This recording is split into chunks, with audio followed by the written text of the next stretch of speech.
Hello guys! Welcome sa ating bagong video. Siguro napapansin nyo, parami na ng parami yung mga hybrid vehicles na available ngayon sa ating market. Nagiging popular sila due to their optimal performance at syempre, pagiging fuel efficient na rin. Dagdag mo pa yung exempted ka sa coding, di ba? Until 2030. So talagang may magagandang bonus yung mga hybrid vehicles. At hindi lang yan. It bridges the gap between internal combustion engine at saka yung mga fully electric vehicle. Para ito sa mga gustong maka-experience ng electric vehicle pero worried pa rin. May range anxiety pa rin sila at worried na hindi pa ready yung Pilipinas for that kind of technology. Kaya maraming bumibili talaga ngayon ng hybrid vehicle, di ba guys? Pero alam nyo ba guys, merong iba't ibang klase ng mga hybrid vehicles. At bawat klase ng hybrid vehicle ay may pagkakaiba yan sa mga functionality nila. Kaya sa video na to, pag-uusapan natin ano ba yung 3 types of hybrid vehicles. At titingnan natin kung ano yung pagkakaiba nila. At titingnan din natin guys sa video na to kung ano kaya yung magandang hybrid vehicle na para sa'yo na pwede mong bilhin. Magkaka-idea ka. So ready na ba kayo? Tara, pag-usapan natin yan. Let's roll!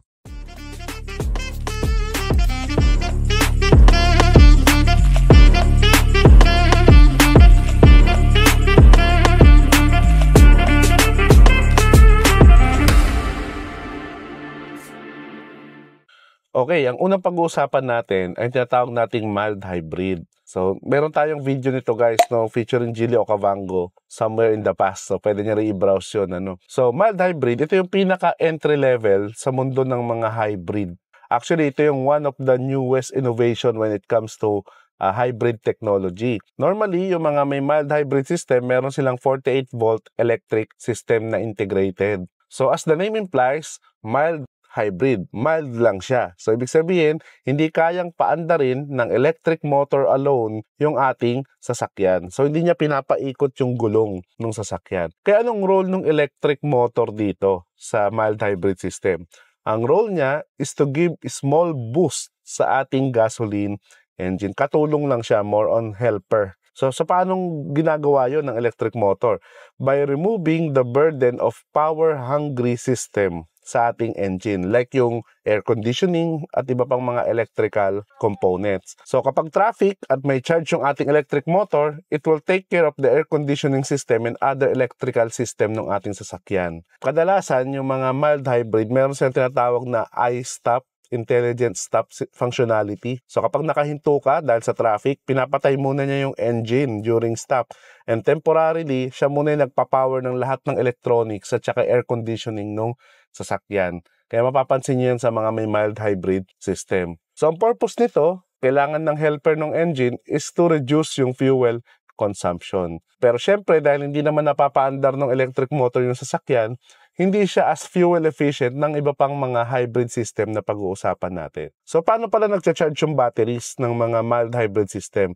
Well, combination yan. Combination from engine at saka tuwing nagbe-brake tayo. So, ang tawag doon ay regenerative braking. So, yung heat energy na nakukuha sa brake na ko-convert niya para ma-charge yung mga batteries natin. So, ano ba yung mga example ng mga mild hybrid? Una, yung Suzuki Ertiga, meron na yung hybrid, diba? Mild hybrid yun. Jilly Okavango, Jilly Ascara, Mazda 3, Mazda CX-30, yung may tinatawag silang e-Sky Active GM, mild hybrid yun. Ganon din yung Mazda CX-60 and CX-90. So marami pa, binanggit ko lang yung ilan sa mga popular na mga mild hybrid. So second na pag-uusapan natin guys, ay yung tinatawag nating full hybrid. So same ng mild hybrid, yung full hybrid vehicles ay equipped ng both gasoline at saka ng electric motor. Pero pinagkaiba niya guys, sa full hybrid, mas maraming nagagawa yung electric motor. Hindi lang siya basta helper. At most full hybrid na sasakyan, pwede pang tumakbo solely on electric power for some distance. Usually sa mga city driving na matraffic, nag-activate yung electric motor niya. Kaya typically sa mga full hybrid guys, mas matipid yung fuel consumption nila sa city drive kaysa sa highway driving. Pero mas matipid sila sa mga mild hybrid. Malaki yung diferensya nila sa fuel consumption. At yung full hybrid guys, same din siya ng pag-charge ng battery ng mga mild hybrid system. from gasoline engine din and as well as sa regenerative braking. Pero under ng full hybrid category guys, meron pa yung subcategory. May 2 types pa yan. Yung tinatawag nating parallel and series hybrids. So discuss natin saglit yan guys. Ano ba yung mga yan? Well, yung parallel hybrid guys, napapaandar niya yung sasakyan in 3 ways. Una, by gasoline engine.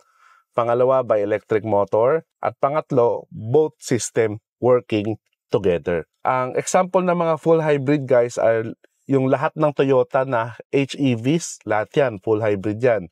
Sama mo pa yung GWM Haval H6 na HEV, yung latest na Honda CR-V na hybrid, yan, mga full parallel type na hybrid sa mga yan. Well, ano yung second type ng full hybrid? Ito yung tinatawag nating series hybrid. So, anong purpose nito? Unlike ng parallel type, ito naman, napapaandar lang siya solong-solo lang ng electric motor. O, yun lang nagpapaikot ng gulong niya. Ang role lang ng gasoline engine dito guys is to provide charge or para siyang generator para sa battery ng electric motor. Think of it as electric vehicle na hindi na charge kasi may sarili na siyang generator. Kaya may enjoy mo dito yung power and torque ng mga electric vehicle pero hindi ka worried sa range kasi hanggat may gas station, safe ka na hindi ka malulowbat. So, ang naiisip ko na example ng series hybrid guys ay yung Nissan Kicks e-Power. So, kasi talagang electric motor lang nagpapaikot doon at yung gas engine doon ay generator lang. Pero disclaimer guys, no, bagaman merong mga parallel at series hybrid, meron na tayong tinatawag ngayon na series parallel na full hybrid. No? Yung meron na siyang onboard computer na namimili kung ano yung most efficient way na paandarin yung gulong at any given time. So may mga ganun na ngayon na hybrid.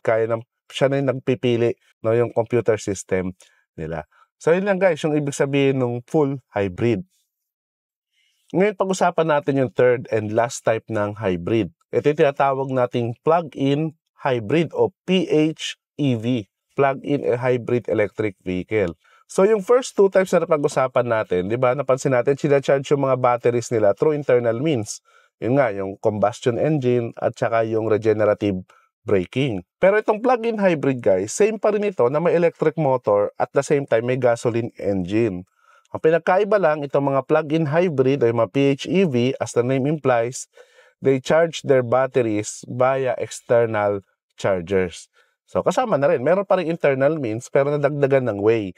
Meron ka ng external chargers. So, para mo na siyang electric vehicle, sinacharge mo na siya. Kaya dahil dyan, mas mataas yung electric-only range ng plug-in hybrids than full hybrids. Mas madalas nagagamit din yung electric motor compared sa mga yan.